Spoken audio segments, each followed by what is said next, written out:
3장 말씀을 통하여 사도 바울은 너희가 그리스도와 함께 다시 살리심을 받았다는 것이죠. 그리스도와 함께 죽었고 그리스도와 함께 다시 살리심을 받았다면 앞으로의 삶, 어떤 삶이 되어야 될 것인가? 바로 위의 것을 찾으라 말씀합니다.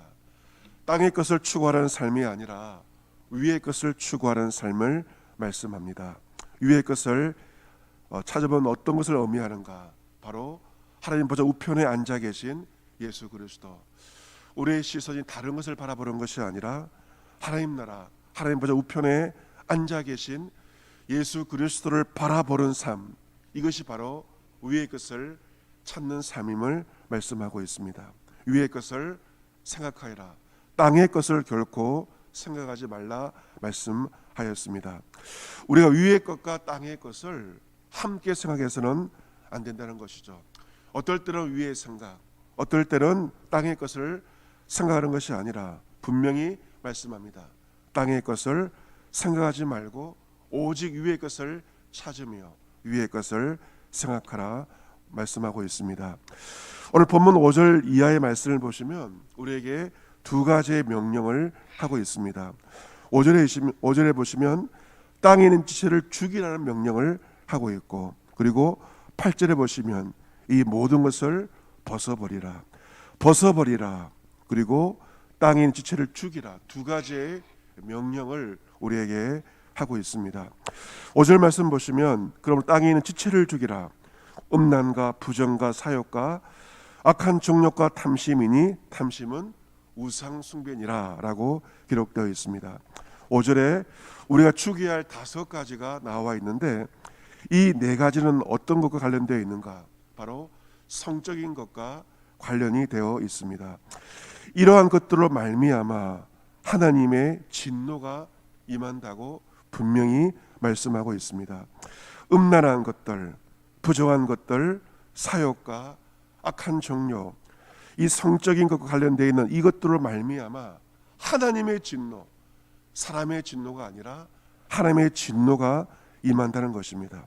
그래서 이 모든 생각들과 이 모든 행동들은 가만둬서는 안 되고 그 모든 생각과 행동을 죽여야 된다. 왜냐하면 하나님의 진노가 임하기 때문에 그렇습니다. 음란한 것들, 악한 정욕들은 생각도 하지 말아야 한다는 것입니다. 주님께 산상보훈에서 이 점에 대해서 분명히 언급하신 적이 있습니다. 또 가늠하지 말라 했다는 것을 너희가 들었으나 나는 너에게 이르노니 음욕을 품고 여자를 보는 자마다 마음에 이미 가늠하였다. 행동이 아니라 음란한 욕심을 품고 여자를 보는 자마다 마음에 이미 가늠하였다고 주님은 말씀하십니다. 그러시면서 너의 오른 눈이 너를 실족하게 하거든 눈을 빼어버리라. 백체 중 하나가 없어지고 온몸이 지옥에 던져지지 않는 것이 유익하며 너의 오른손이 너를 실족하게 하거든 오른손을 찍어버리라. 내 백체 중 하나가 없어지고 온몸이 지옥에 던져지지 않는 것이 유익하니라. 매우 분명하게 말씀하고 있습니다. 왜 이렇게 분명히 말씀하시는가? 그것은 바로 이 음란함과 간음에 하나님의 진노가 임하기 때문에 실족해서는 결코 안 된다는 것입니다. 실족하지 않기 위해서 음란과 부정과 사욕과 악한 정욕에 대해서는 우리가 철저하고 단호하게 되어야만 하나님의 진노를 피할 수 있음을 분명히 말씀을 하고 있습니다. 5번째는 탐심이죠. 탐심은 우상 숭배라고 말씀하고 있습니다. 여러분, 사람의 욕심, 내 생각은 한이 없고 끝이 없습니다. 이 감사만이 우리의 탐심의 브레이크를 걸 수 있는데 이 탐심, 더 많은 것을 가지고자 하는 그 탐심을 다 주게 된다. 탐심의 마음을 죽여야 한다라고 말씀하고 있습니다. 이제 7절부터 8절까지 5절 6절은 우리가 죽여야 버릴 5가지를 말하고 있다면 7절부터 8절까지는 벗어버려야 할 5가지에 대해서 말씀을 하고 있습니다. 7절에 보시면 너희가 이전에 살 때는 그 5가지 가운데 행하였지만 8절 이제는 너희가 이 모든 것을 벗어버려야 한다. 그것을 잊고 있으면 안 된다는 것이죠. 본문에 나와 있는 7절, 8절에 다섯 가지는 벗어버려야 할 다섯 가지는 무엇과 관련되어 있는가? 5절, 6절이 성적인 것 관련되어 있다면 7절, 8절은 이 공동체 생활과 관련이 되어 있습니다. 다섯 가지는 무엇입니까? 첫 번째는 분함입니다. 두 번째가 노여움입니다. 세 번째 악의, 네 번째 비방, 다섯 번째 너희 입에 부끄러운 말입니다. 첫 번째 분함과 두 번째 노여움은 비슷해 보이지만 차이가 있습니다. 첫 번째 분함이 이 분노가 끓어오르는 화가 나는 상태를 말한다면, 노여움은 그 분노의 상태가 말로 드러나고 행동으로 나타나는 것을 의미합니다. 그 분함은 혼자 화가 나는 상태이고, 이 노여움은 그 화가 말로 드러나거나 행동으로 드러나는 것을 의미합니다. 우리 가정에서 살아가면서 또 교회 생활을 하면서 불안과 노여움 가운데 행하였던 것을 이제는 벗어버려라. 이제는 그 모든 것을 벗어버려야 한다는 것입니다. 세 번째는 무엇이면 악입니다. 악이. 이 악이란 것은 의도적으로 다른 사람을 해치려는 의지를 가리켜서 악이라고 말하고 있습니다. 이 악한 의지를 가지고 있으면 언젠가는 악한 의지가 악한 말과 악한 행동으로 드러나게 마련입니다. 사람이 본의 아니게 실수를 행할 수는 있습니다. 하지만 악한 의도가 있는 이 말과 행동은 정말 나쁜 것인데, 이 악의를 이제는 벗어버리라 말씀하고 있습니다. 네 번째는 무엇입니까? 비방입니다. 비방. 이 비방이란 근거도 없는 말로 남을 헐뜯는 중상모략을 말합니다. 요즘 인터넷 시대가 되어서 근거 없는 말로 남을 헐뜯는 일들이 참 많습니다.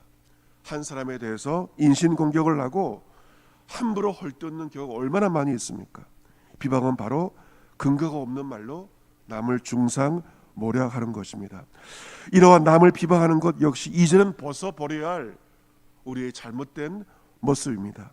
비방하는 것이 아니라 상대방의 단점을 덮어두고 오히려 좋은 점을 볼 수 있어야 하는 것이죠. 마지막으로 부끄러운 말을 벗어버리라 말씀하고 있습니다. 부끄러운 말이란 상스러운 말, 음담패설, 질 낮은 말들, 이런 것들, 욕설들을 가리킵니다. 성도들은 이러한 말들, 입술에 부끄러운 말들, 과거에 행했던 부끄러운 말들을 벗어버려야 됩니다. 이 다섯 가지 것들, 분함과 노여움, 악의와 비방과 너희 입에 부끄러운 말들은 바로 가정과 교회에 불화를 일으키고 관계를 틀어지게 만드는 것들입니다.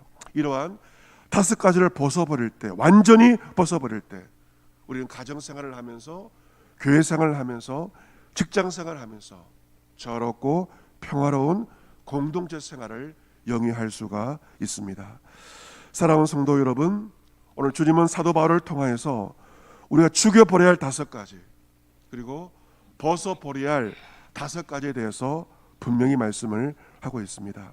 이제 겨울이 가고 봄이 오지 않았습니까? 겨울 옷을 벗고 봄옷을 준비하듯이 우리가 과거에 행하였던 땅의 것을 이제는 벗어버리고 하늘 백성답게 말하고 행동하며 살아가야 할 것입니다. 만약 우리가 죽여버려야 할 것들, 벗어버려야 할 것들을 죽이지 않고 벗지 않을 때 하나님의 진노가 우리 가운데 임하게 될 것입니다. 하나님의 진노가 오기 전에 다섯 가지를 벗어버리고 다섯 가지를 정리하는 것이 우리가 살 수 있는 유일한 길입니다. 오늘도 주의 말씀을 묵상하며 땅에 있는 지체들을 오늘도 죽여가며 위의 것을 찾으며 거룩한 하늘 백성답게 오늘 한날도 살아갈 수 있는 여러분 모두가 될 수 있기를 주 예수 그리스도의 이름으로 축복합니다. 아멘.